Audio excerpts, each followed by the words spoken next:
Jack Miller stood at the docking bay window, watching the sleek silver ship approach the space station. His hand rested near his weapon out of habit.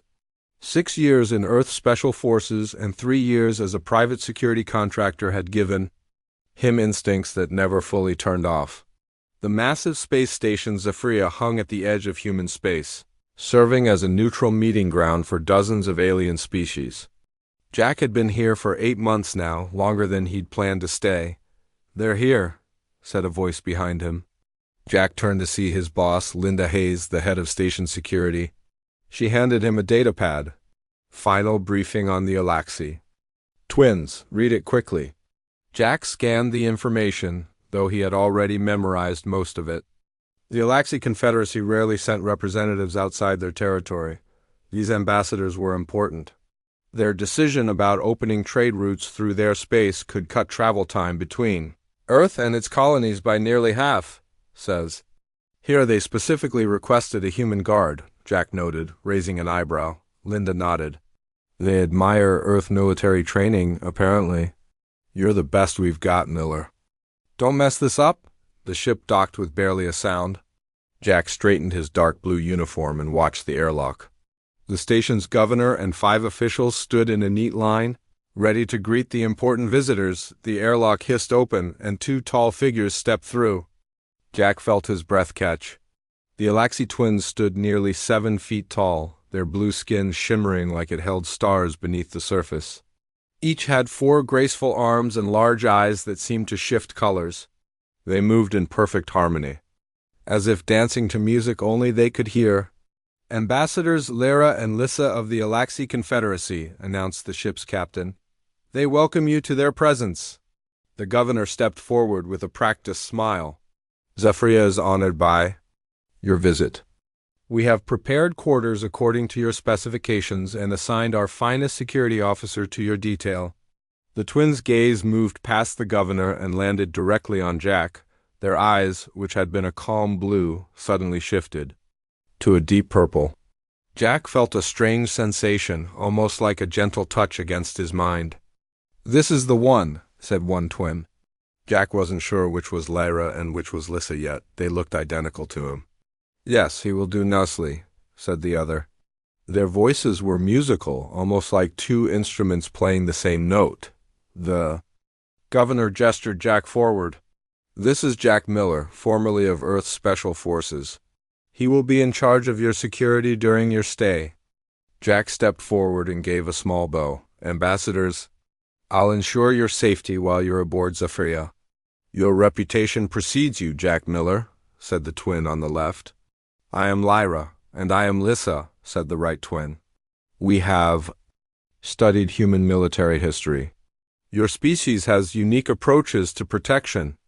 We specifically requested a human guard, Lyra added, all 4 of her arms making flowing gestures that somehow emphasized her words. Jack nodded professionally, though he felt strangely drawn to these alien beings. I'll do my best to meet your expectations. After the formal greetings, Jack led the twins to their quarters. The station had converted an entire section for their use, following precise instructions sent ahead of their arrival. The rooms were warmer than human standard, with strange curved furniture and soft, nest-like areas instead of beds. Is everything to your satisfaction? Jack asked, standing by the door as the twins explored the space. It will suffice, Lissa said, her 4 arms touching different surfaces. Though it lacks the proper resonance, we can adjust, Lyra added. Jack Miller. We wish you to explain your security plans. Jack detailed the measures in place, the guards stationed at key points, the scanning systems, his own rotation, and how he would coordinate with other team members. The twins listened, then exchanged a look between them. Jack had been briefed that Alaxi twins shared a telepathic bond. They could communicate without speaking. This is unacceptable, Lyra finally said. We require you as our only close security, Jack frowned. With respect, Ambassador's standard protocol requires a full team. There are known threats to your visit. We are aware, Lissa said, but we trust only you. The others may guard the perimeter, but only you will stay close. That's not advised, Jack began. It is decided, Lyra interrupted, her eyes flashing that strange purple again. We have selected you, Jack Miller. Only you, Jack wanted to argue, but remembered Linda's warning not to mess this up. I'll need to clear this with my superiors. Do so, Lyssa said with a gesture that somehow felt final. Return when you are ready to begin your exclusive duty. Outside in the corridor, Jack contacted Linda, who was not happy about the change. This goes against all our protocols, she said through the comm. I know, but they were very insistent, Jack replied. They say they'll only accept me as close security. Linda sighed. The governor says we need to accommodate them. The trade routes are too important. Fine, you're on exclusive detail, but I want hourly check-ins, Miller. Jack returned to the twins' quarters and found them sitting together in one of the nest-like areas, all 8 of their arms intertwined in what looked like a meditation pose. They opened their eyes simultaneously as he entered. You have returned, Lyra said, sounding pleased. You will stay close now. Yes, but there are conditions, Jack said firmly. I need to check in with my team regularly, and some areas will still require additional security. Acceptable, Lyssa nodded. You will join us for our meals and ceremonies as well. And Jack blinked in surprise. That's not typically part of the security detail. The twins rose in one fluid motion. Up close, Jack. Notice subtle differences between them. Lyra's eyes were slightly more angled, Lyssa's movements a touch more deliberate. You are not typical, Jack Miller, Lyra said, stepping closer. We have chosen you for reasons beyond your combat skills. Our people believe in connections that transcend species. Lyssa added, also moving closer until Jack found himself between them. We sense such a connection with you. Jack felt that strange mental touch again, stronger this time. It wasn't invasive, more like a gentle question asking permission to be heard. Without understanding why, he found himself relaxing, allowing the sensation. What kind of connection? He asked, his voice unexpectedly soft. That remains to be discovered, Lyra said, her eyes now a swirling mix of blue and purple. But the journey will be most interesting. As Jack set up his security station in the corner of their main room, he couldn't shake the feeling that he had stepped into something far more complex than a simple protection detail. The twins moved around their quarters, occasionally speaking in their own language, a series of musical tones that made the air itself seem to vibrate. He didn't realize yet that the Alaxi had traditions far older than human-alien relations, or that he had already been marked for a role no human had ever played in their culture. 2 weeks passed quickly on Zephyria Station. Jack fell into a routine with the Alaxi twins that was unlike any security assignment he had ever had. He stayed in their quarters during their rest periods, ate meals with them, and stood guard during their diplomatic meetings. The twins insisted he join them for their morning meditation ritual, where they sat in their nest-like area with all 8 of their arms, making flowing patterns in the air. Jack found himself enjoying their company more than he wanted to admit. The twins were intelligent and curious about humans. They asked him endless questions about Earth, his military service, and his personal life. Jack tried to keep things professional, but the line between guard and companion grew blurrier each day. You have no mate, Jack Miller? Lyssa asked one evening as they ate dinner in their quarters. Jack nearly choked on his food. No, I don't. My job doesn't leave much room for relationships. Curious, Lyra said, her eyes shifting to that now familiar purple color. In our culture, those with your skills would be highly desired as mates. Jack changed the subject quickly. The trade negotiations seem to be going well. Yes, Lyssa agreed, though not everyone wishes them to succeed. This caught Jack's professional attention. Have there been threats? The twins exchanged one of their silent communications. Several factions oppose opening our space to outsiders, Lyra explained. We have received ... messages. Why wasn't I informed? Jack asked, frowning. We did not wish to concern you, Lyssa said. Our people are handling it. Jack stood up. With respect, ambassadors, that's my job. I need to know about any threats to assess them properly. The twins seemed pleased by his reaction. Very well, Lyra said. We will share the communications with you. After reviewing the threats, Jack increased security measures around the twins' quarters. He added extra scans and placed motion sensors at key points. Linda thought he was being paranoid, but Jack trusted his instincts. Those instincts saved them 3 days later. Jack was escorting the twins back to their quarters after a long negotiation session, when he noticed a small distortion in the air, near the ceiling of the corridor.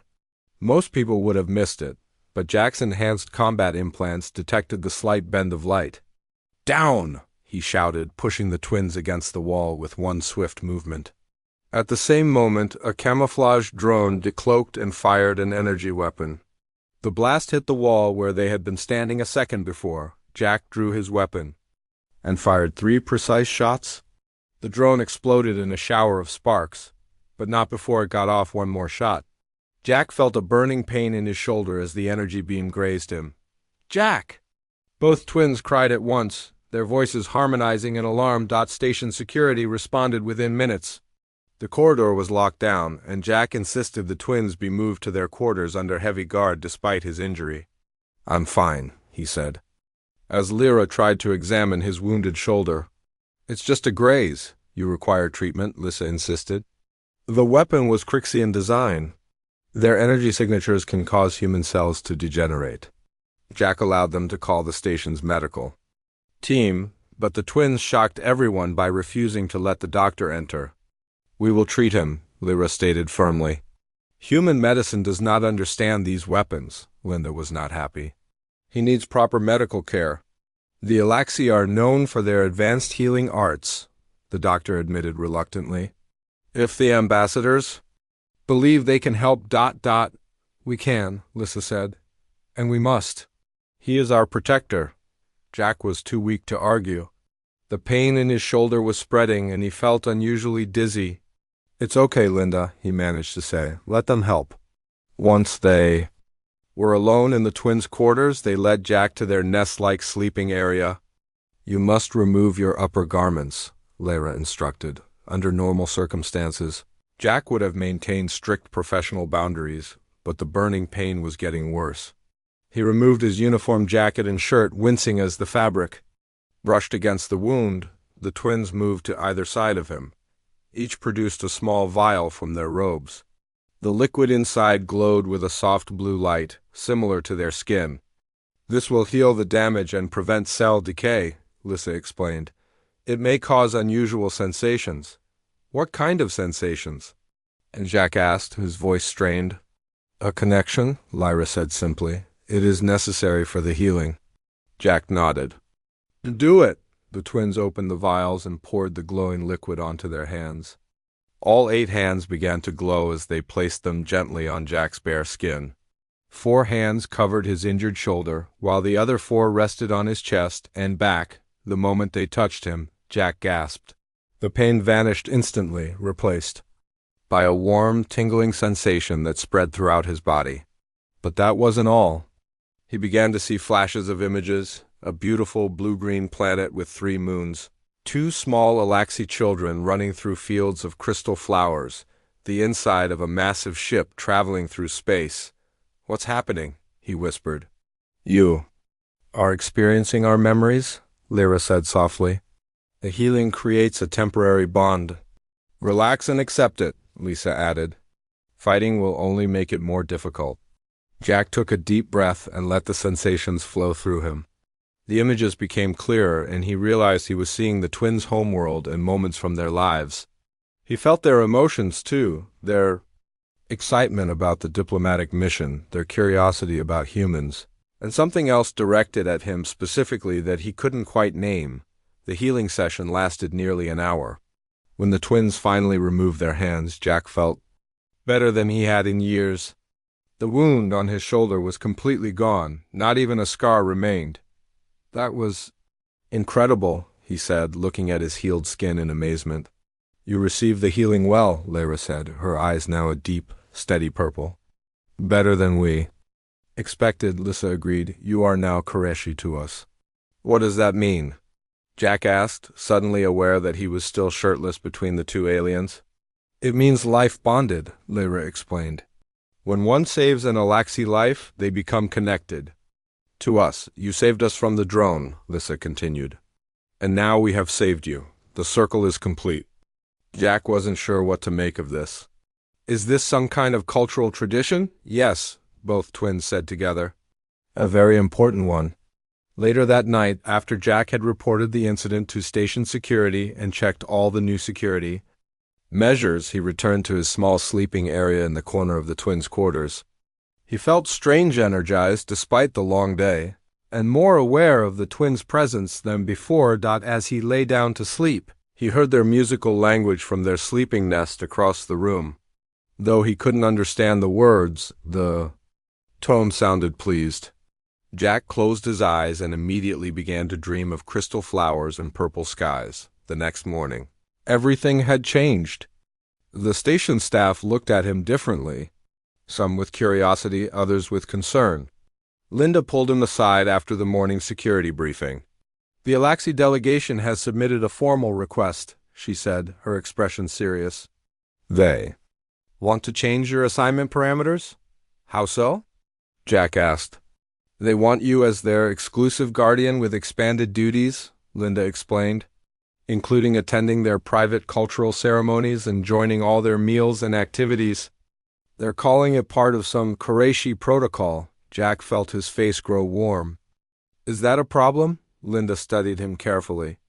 Jack, I've worked with alien diplomats for 12 years. When a species suddenly takes this much interest in a human, there's usually more happening than we understand. Be careful. Jack nodded, but found himself looking forward to learning more about the mysterious twins and what this new status might mean. The life bond they mentioned felt significant in ways he was only beginning to grasp.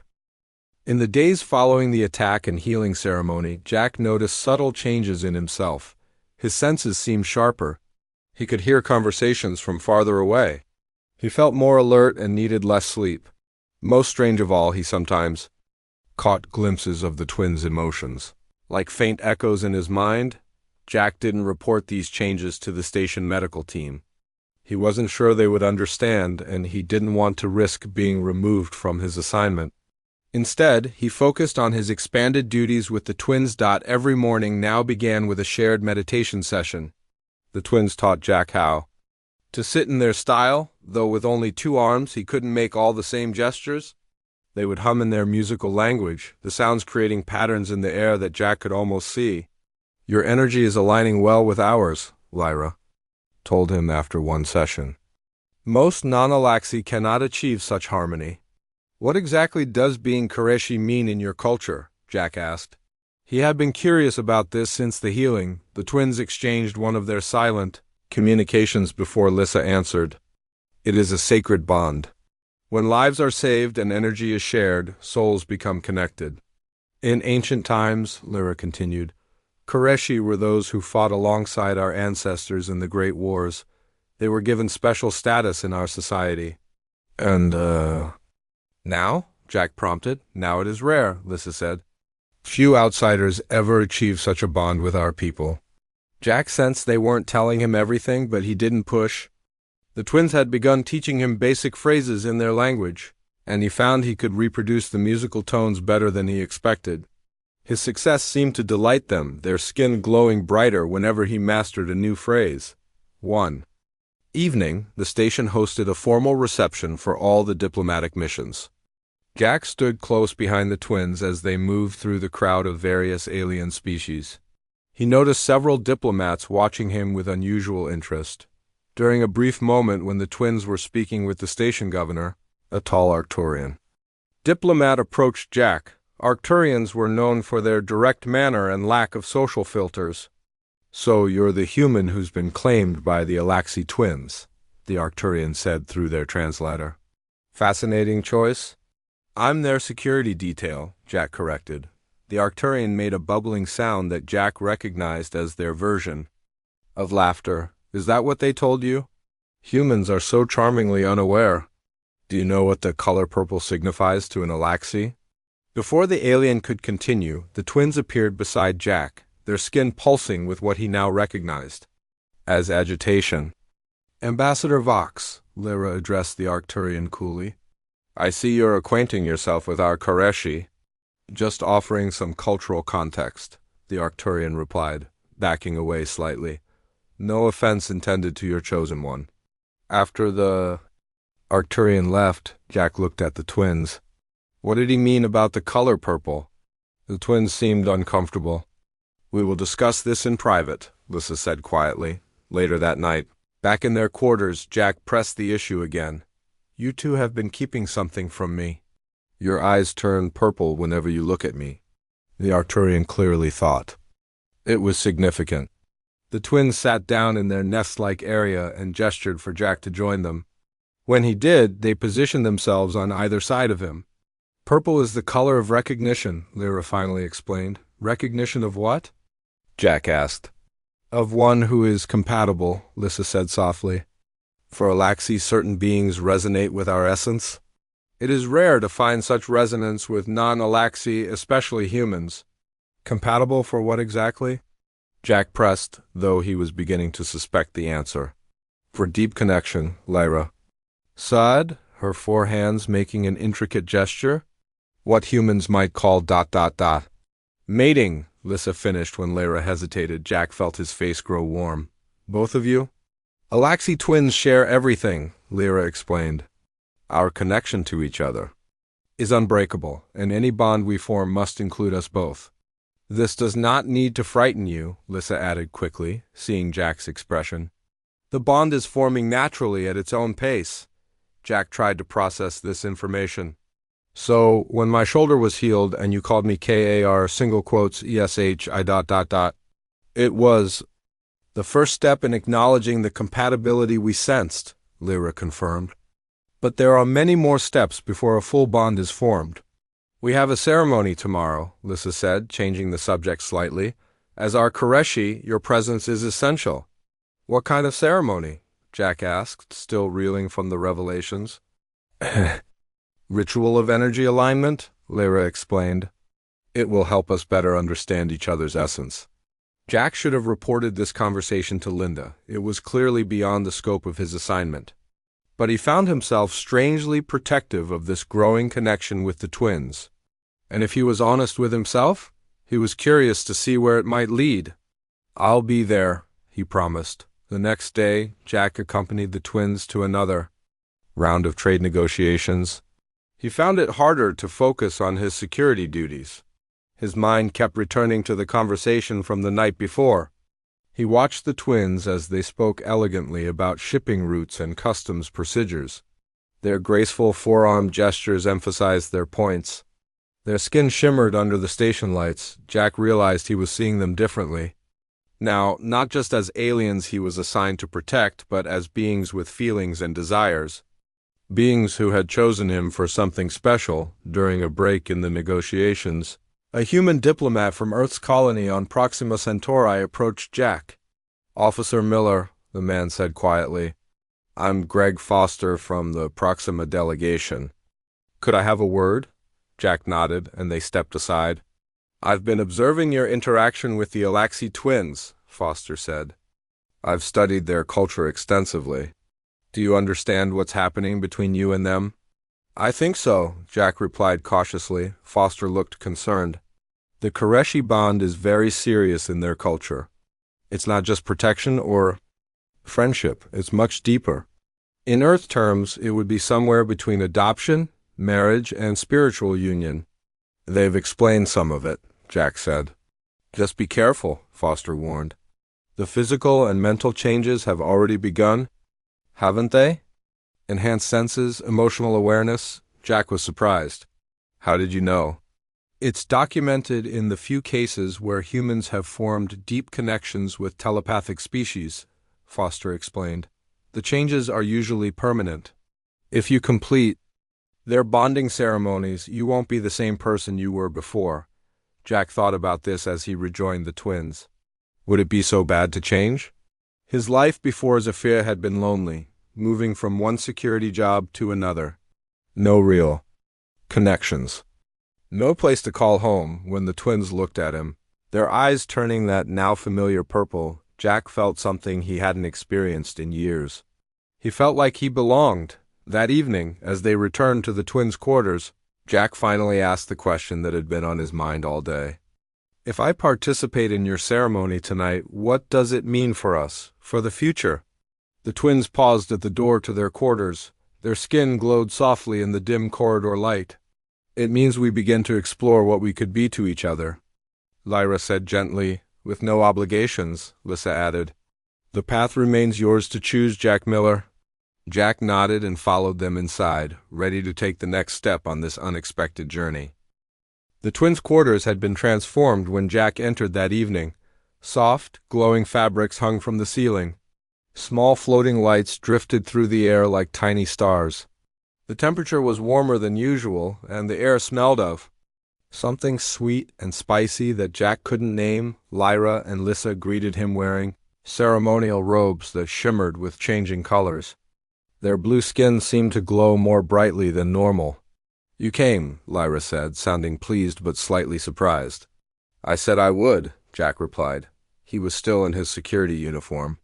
Should I have changed? Yes, Lissa said. We have prepared something for you. She gestured to a package on one of the curved seats.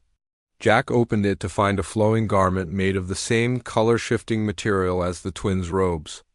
This will help your energy flow more freely, Lyra explained. There is a changing area behind that screen. Jack took the garment and went to change. The material felt strange against his skin, somehow both solid and liquid at the same time. It adjusted to his body temperature immediately, feeling neither hot nor cold. When he emerged, the twins looked at him with approval, their eyes the deepest purple he had yet seen. Now we may begin, they said in unison. The ceremony started, with the twins singing in harmonizing tones. The sound made the air vibrate around them. Jack felt the vibrations pass through his body, causing a pleasant tingling sensation. The twins began to circle him, their forearms weaving patterns in the air that left trails of light.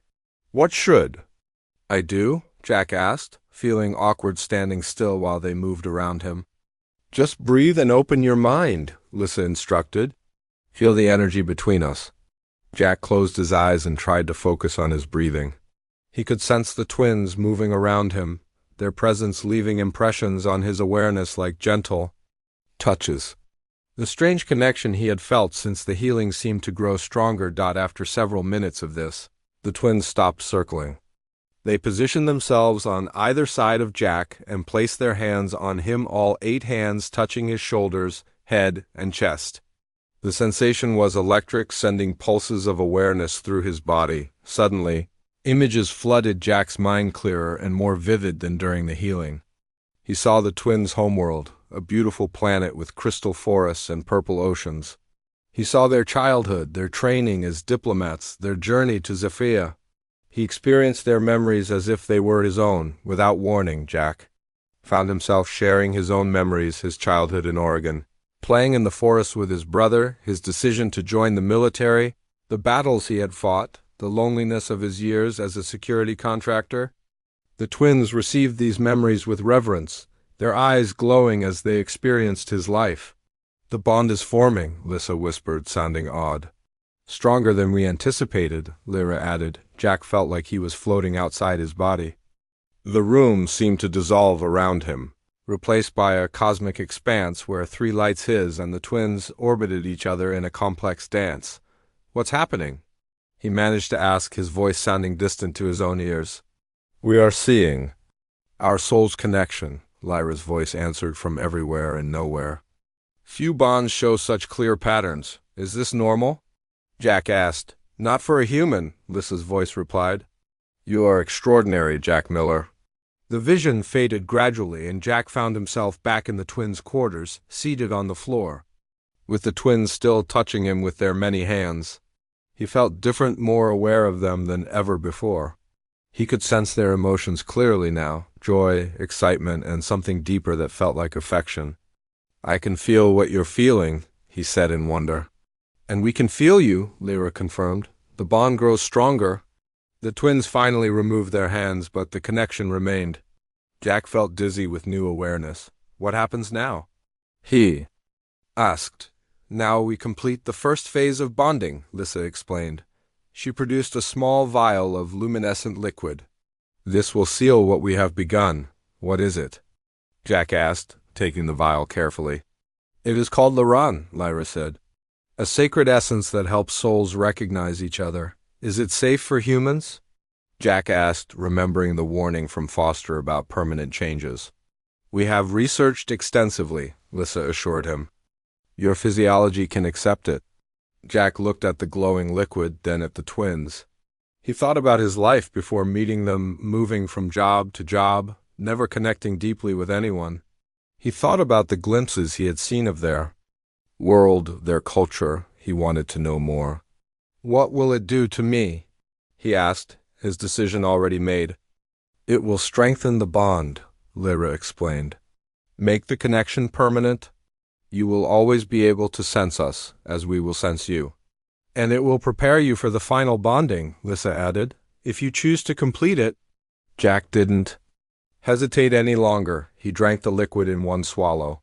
It tasted like nothing he had ever experienced, sweet and bitter and electric all at once. The moment it touched his lips, a wave of sensation washed over him. The room seemed to dissolve again, but this time he wasn't afraid. When Jack came back to himself, he was lying on the cushions in the twins' nest-like bed. They were curled protectively around him, their forearms cradling him between them. He felt changed, more connected to the twins than he would have believed possible across different species. How do you feel? Lyra asked softly, her hand gently stroking his hair. Different, Jack said, his voice rough, but good. I can sense you. Both so clearly now. And you, Lissa said, her tone full of wonder. Your mind shines brightly to us?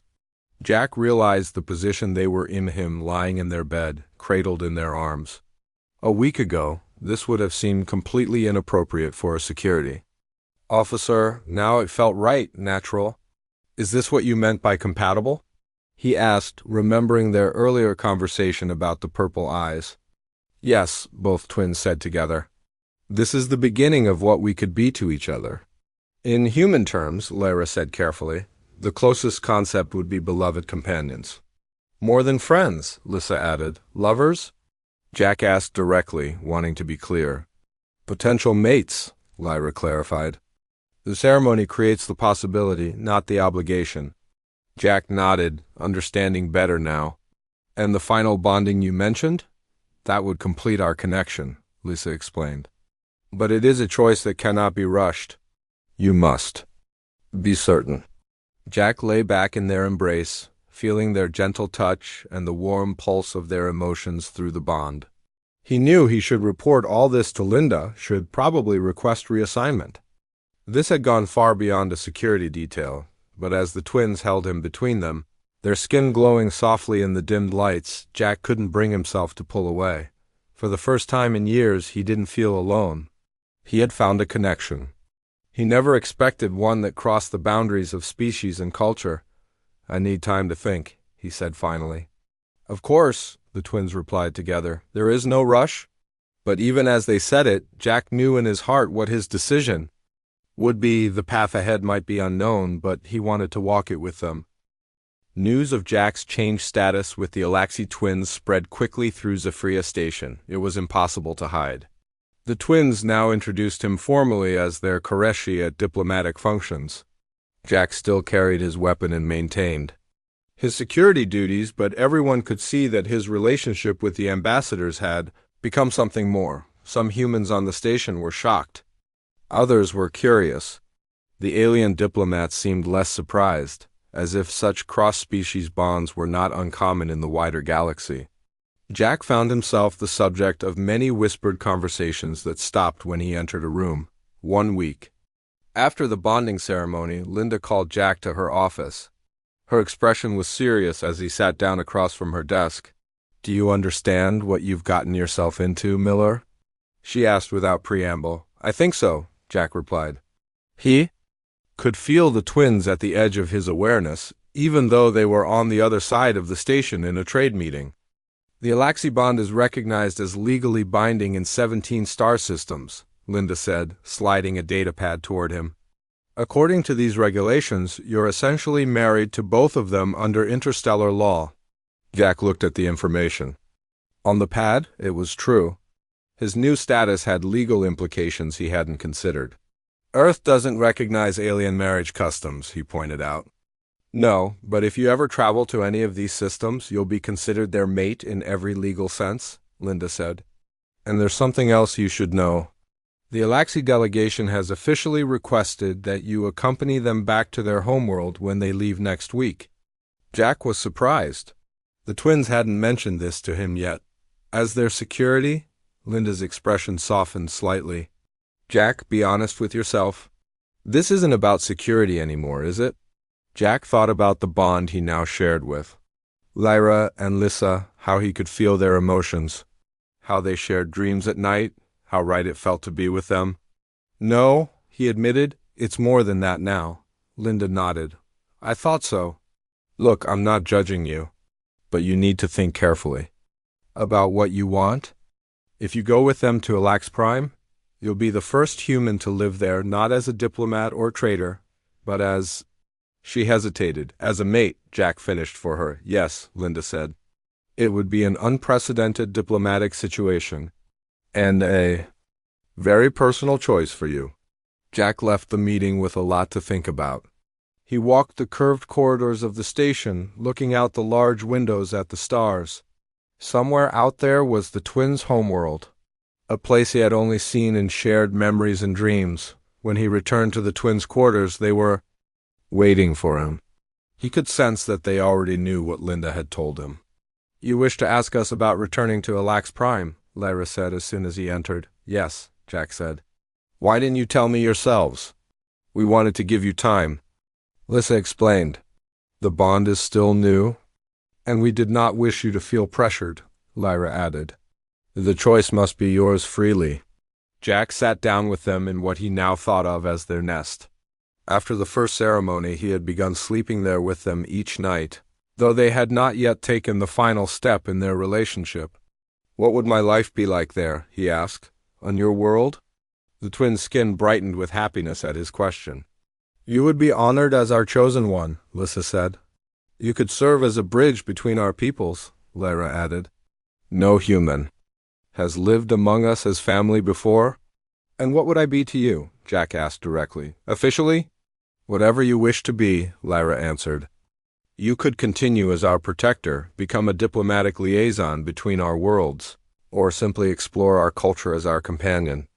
Our bed will always have space for you, Lissa added with surprising directness, but your path is yours to choose. Jack felt the truth of their words through the bond. They were offering him a new life, a new identity, but they would not force him into any role he didn't want. I need time to think, he said again. The twins nodded in understanding. We leave in 7 days, Lyra said. You have until then to decide. The final days of the diplomatic mission passed quickly. The trade agreement was successfully signed. Earth gained access to the Alaxi shipping routes, which would cut travel time between Earth and its colonies by nearly half. It was considered a major diplomatic victory. Jack performed his security duties flawlessly during the closing ceremonies, but his mind was elsewhere. He thought about Earth, about the life he had built in human space. He had no close family left, no real home to return to. His next assignment would be just another job, another temporary posting. Then he thought about the connection he now shared with the twins, the glimpses he'd had of their beautiful, complex world, the way they looked at him with those purple eyes, the feeling of belonging he had when they were together 2 days before the twins' scheduled departure. Jack requested a meeting with Linda. I've made my decision, he told her. I'm going with them. Linda didn't look surprised. I thought you might. I've already processed the paperwork. You'll officially be listed as a cultural liaison in the diplomatic registry. Thank you, Jack said sincerely. Just promise you'll send reports back, Linda said with a small smile. Earth will want to know how our first resident on Alax Prime is doing. On the day of departure, Jack stood at the same docking bay where he had first met the twins. This time, he wasn't in a security uniform. He wore civilian clothes with a small bag containing his few personal possessions. The twins waited for him at the entrance to their ship. Their skin glowed with happiness when they saw him approach. "You have decided," Lyra said, though it wasn't a question. They could feel his decision through the bond. "Yes," Jack said simply. "I'm coming with you." "And the final bonding?" Lissa asked. "Do you wish to complete it?" Jack nodded. "Once we reach your world, I want to do it properly, according to your traditions." The twins reached out, each taking one of his hands in theirs. "Our people will welcome you," Lyra assured him. "And we will teach you everything about our world," Lissa added, as they boarded the ship together. Jack looked back one last time at Zephyria Station. He had arrived there 8 months ago, looking for just another security job. He was leaving as something entirely new, a bridge between species, a beloved companion to the Alaxi twins, and the first human to truly become part of their world. The ship's door closed behind them. Inside, the twins led Jack to a large chamber that reminded him of their quarters on the station, but more elaborate. A nest-like bed dominated the center, large enough for 3. "Welcome home, Jack Miller," the twins said together. "Our Koreshi." Jack smiled, feeling their joy and love through the bond they shared. "I'm ready for whatever comes next," he told them, as the ship pulled away from the station and prepared to jump to faster-than-light speed. Jack Miller began his journey not just to a new planet, but to a new life as the honored guest and eventual mate of the Alaxi twins. What had begun as a simple protection assignment had evolved into something unprecedented, a connection that transcended species, a new definition of family and a life among the stars.